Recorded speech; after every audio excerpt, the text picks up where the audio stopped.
दोस्तों, अश्वत्थामा की दिव्य मणि एक चमकता हुआ पत्थर होता है। मणि को हीरे की श्रेणी में रखा जा सकता है।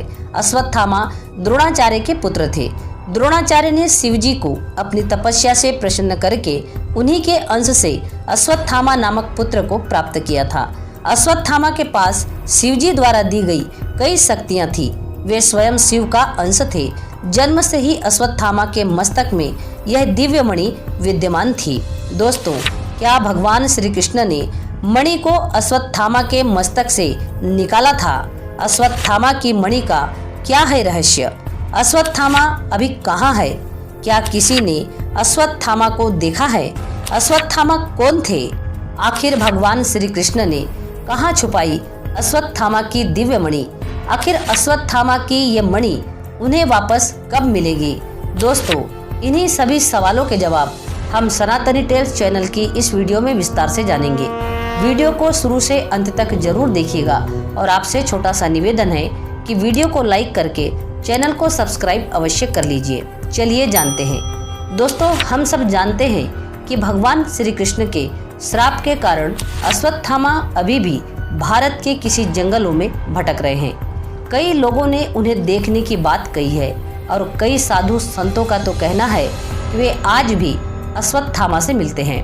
कहा जाता है कि श्राप देते समय भगवान श्री कृष्ण ने अश्वत्थामा के मस्तक से उस शक्तिशाली दिव्य मणि को निकाल लिया था, जो अश्वत्थामा के शक्तियों का स्रोत था।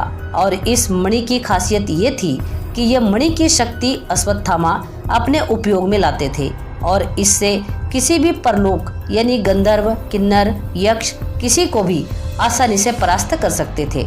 दोस्तों, महाभारत के युग में भी इस मणि के प्रभाव से अश्वत्थामा कभी कभार अपने घावों को आसानी से भर भी लेते थे। लेकिन अब सवाल उठता है कि आखिर भगवान श्री कृष्ण ने अश्वत्थामा की वो दिव्य मणि निकालकर कहां पर रखी है? क्या आज भी इस धरती पर वो दिव्य मणि कहीं मौजूद है?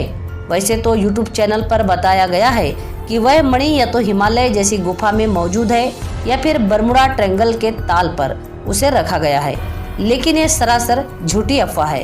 वैसे दोस्तों, गौर करने वाली बात यह है कि अगर ये धरती पर कहीं भी होगी तो अब तक अश्वत्थामा इसे प्राप्त कर ही लेते और इनकी शक्तियों से शायद मनुष्यों को अपना गुलाम भी बना लेते। इससे यह बात साफ है कि ये मणि इस धरती पर है ही नहीं।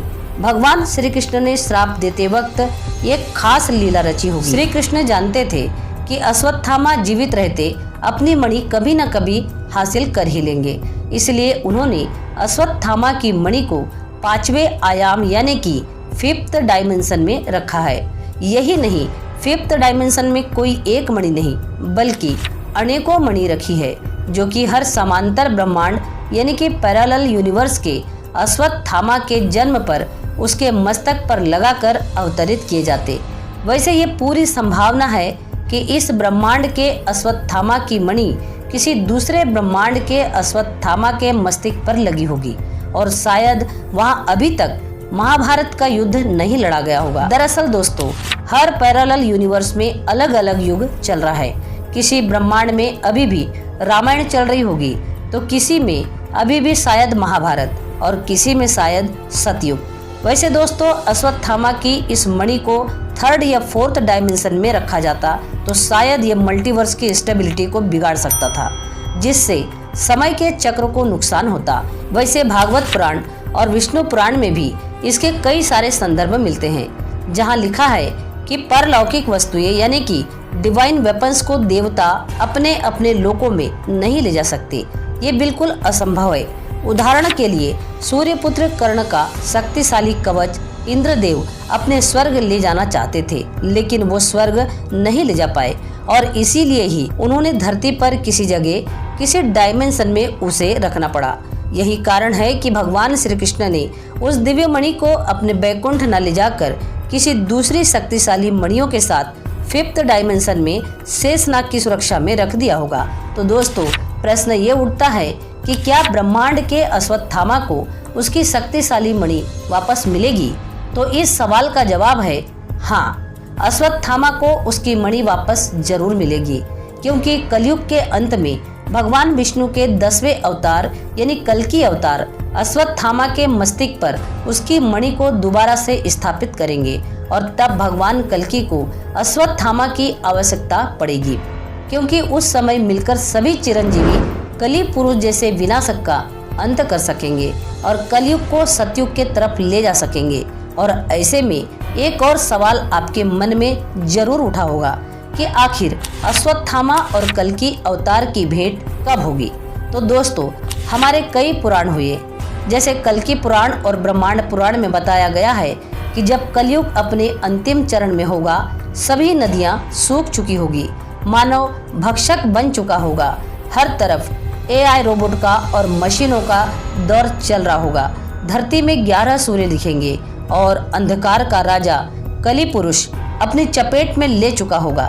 तब भगवान विष्णु का अंतिम अवतार यानी कल्कि अवतार जन्म लेगा और उसकी सहायता हेतु 17 चिरंजीवी योद्धा कल्कि अवतार के साथ आएंगे, जिनमें से एक चिरंजीवी खुद अश्वत्थामा होंगे। दोस्तों, क्या आपने मेरी बात को ध्यान दिया है? अगर ध्यान दिया होगा तो मैंने यहाँ पर 7 चिरंजीवी नहीं बल्कि 17 चिरंजीवी कहा है। इन 17 चिरंजीवियों के बारे में हम आपको नेक्स्ट वीडियो में बताएंगे, ताकि आप पूरे 17 चिरंजीवियों के बारे में जान सके।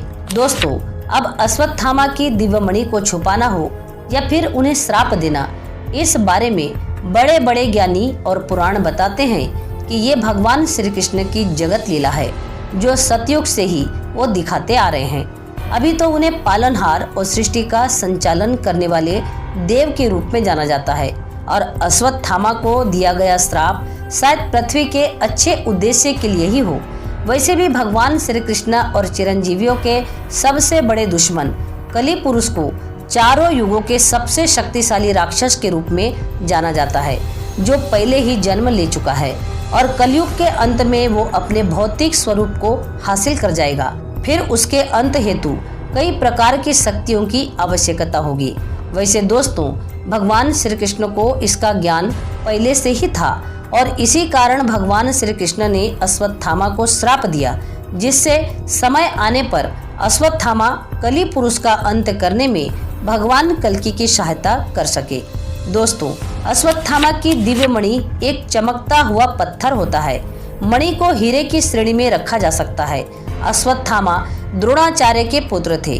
द्रोणाचार्य ने शिवजी को अपनी तपस्या से प्रसन्न करके उन्हीं के अंश से अश्वत्थामा नामक पुत्र को प्राप्त किया था। अश्वत्थामा के पास शिवजी द्वारा दी गई कई शक्तियां थी। वे स्वयं शिव का अंश थे। जन्म से ही अश्वत्थामा के मस्तक में यह दिव्य मणि विद्यमान थी। दोस्तों, वीडियो कैसी लगी कमेंट में जरूर बताना और वीडियो पसंद आई हो तो वीडियो को लाइक, शेयर और सब्सक्राइब अवश्य करना और साथ ही कमेंट में जय श्री कृष्णा और जय जगन्नाथ अवश्य लिखना। पूरा वीडियो देखने के लिए आपका बहुत बहुत धन्यवाद।